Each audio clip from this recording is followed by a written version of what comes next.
কাছে cyber crime wing আছে। এছাড়া রাজ্যগতভাবে পশ্চিমবঙ্গে সাইবার ক্রাইম উইং আছে। এই সাইবার ক্রাইম উইং এবং সাইবার পুলিশ স্টেশনসগুলোতে বিভিন্ন ধরনের সাইবার প্রতারণার অভিযোগ নিয়মিত জমা পড়ে।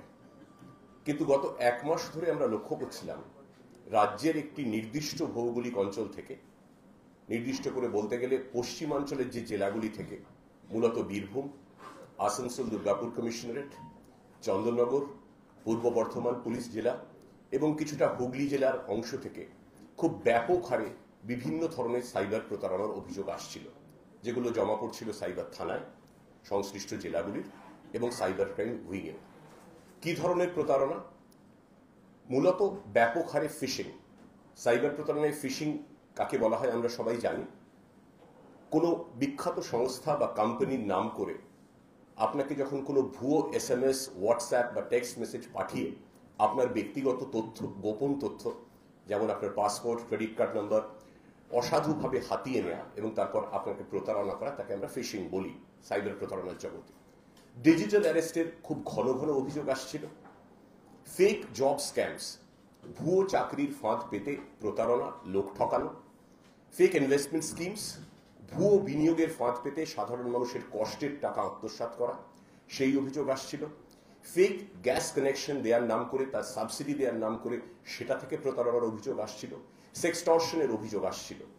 অভিযোগ, যেটা শুরুতে বললাম, অভিযোগ আসেই, নিয়মিত অভিযোগ আসে, কিন্তু একটি নির্দিষ্ট অঞ্চল থেকে, পশ্চিমাঞ্চলের জেলাগুলি থেকে গত 1 মাসে প্রায় 250-রও বেশি এই ধরনের বিভিন্ন সাইবার প্রতারণার অভিযোগ যখন আসে, তখন রাজ্য সাইবার ক্রাইম উইংয়ের তরফে একটি বিশেষ দল গঠন করা হয় DIG cyber crime Shri Amit Kumar Rathore, যিনি এখানে উপস্থিত আছেন, তার নেতৃত্বে।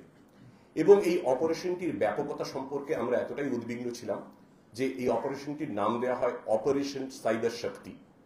10টি বিশেষভাবে প্রশিক্ষণপ্রাপ্ত দল গঠন করা হয়, যার সদস্য ছিলেন সাইবার ক্রাইম উইংয়ের দক্ষ প্রশিক্ষণপ্রাপ্ত অফিসাররা।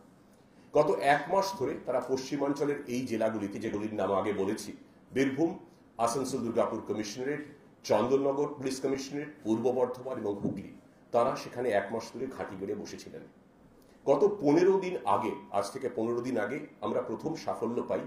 বীরভূমের খয়রাসোল বলে এলাকা এখানে আছে, সেখানে খয়রাসোল থানা এলাকার একটি জায়গা থেকে, একটি গোপন আস্তানা থেকে 3 জনকে আমরা গ্রেফতার করি। এই 3 জন সাইবার প্রতারককে গ্রেফতার করে আমরা জানতে পারি যে এরা ভারতবর্ষের সাইবার প্রতারণার যেটা জাতীয় রাজধানী যাকে বলা হয়, পশ্চিমবঙ্গের পার্শ্ববর্তী এলাকা ঝাড়খণ্ডের জামতারা গ্যাংয়ের সঙ্গে এরা সক্রিয়ভাবে যুক্ত এবং নেপথ্যের যে কলকাঠি নাড়াটা সেটা জামতারা গ্যাংয়ের তরফ থেকেই করা হচ্ছে। এরপরে এই 3 জনকে ধরার পর তাদের বিস্তারিত জিজ্ঞাসাবাদ করা হয়। যে ধরনের প্রতারণাগুলো হচ্ছিল সেগুলোর পুঙ্খানুপুঙ্খ বিশ্লেষণ করা হয়, টেকনিক্যাল অ্যানালিসিস করা হয়, প্রযুক্তির সহায়তা নেওয়া হয়, ম্যানুয়াল ইন্টেলিজেন্স নেওয়া হয়। এই সূত্র ধরে গত 15 দিনে তদন্ত চালিয়ে আসানসোল দুর্গাপুর, চন্দননগর, পূর্ব বর্ধমান, হুগলি এবং অবশ্যই খয়রাসোল, মূলত ঝাড়খণ্ড লাগোয়া পশ্চিমবঙ্গের যে এলাকা, গত 15 দিনে 46 জন সাইবার প্রতারককে আমরা গ্রেফতার করতে সক্ষম হয়েছি। A total of 46 cyber criminals have been arrested. এবং এই যে 250 অভিযোগ জমা পড়েছিল, তার মধ্যে শতকরা 90% অভিযোগেরই কিনারা করা গিয়েছে। এবং এই যে প্রতারকদের তরফে এরা বিভিন্ন গ্যাংয়ে ভাগ হয়ে কাজ করত। 46 জনই যে কোনো একটি নির্দিষ্ট গ্যাংয়ের সদস্য ছিল এমন নয়, ছোট ছোট গ্যাংয়ে ভাগ হয়ে এরা কাজ করত এবং টার্গেট করত জামতারা সংলগ্ন, ঝাড়খণ্ড সংলগ্ন জেলাগুলির সাধারণ মানুষ, তারা প্রতারণার শিকার হতেন। এদের থেকে এখনো পর্যন্ত তদন্ত চলছে। গত পরশুও অ্যারেস্ট হয়েছে কয়েকজন। এদের থেকে 84টি সেলফোন, 84টি সিম কার্ড, 2টো ল্যাপটপ, প্রচুর টেকনিক্যাল গ্যাজেটস, 100 খানেকের বেশিও ভুয়ো ব্যাংক অ্যাকাউন্ট, যাকে আমরা টেকনিক্যাল পরিভাষায় মিউল অ্যাকাউন্ট বলি, 100-রও বেশি ডেবিট কার্ড, ক্রেডিট কার্ড এবং ইত্যাদি আরও কিছু অত্যাধুনিক প্রযুক্তির সরঞ্জাম আমরা উদ্ধার করেছি। আমরা তদন্ত চালাচ্ছি। অপারেশন সাইবার শক্তি একটা সাফল্য পেয়েছে, কিন্তু এর বেশি গ্যাং মেম্বার বা কোন কোন নির্দিষ্ট জায়গা থেকে তাদের আমরা ধরেছি সেটা একদম খুঁটিনাটি তথ্য এক্ষুনি আমরা শেয়ার করছি না, তাতে অপরাধীরাই আরো সচেতন হয়ে যাবে। এই সাইবার শক্তি, এই অপারেশনটা চলবে। 46 জন গ্রেফতার হয়েছে এবং আরো একাধিক গ্রেফতারির সম্ভাবনা আরো পরবর্তী কিছু দিনে রয়েছে। এইটুকুই আপনাদের বলা ছিল। একটা বিষয় সেটি হচ্ছে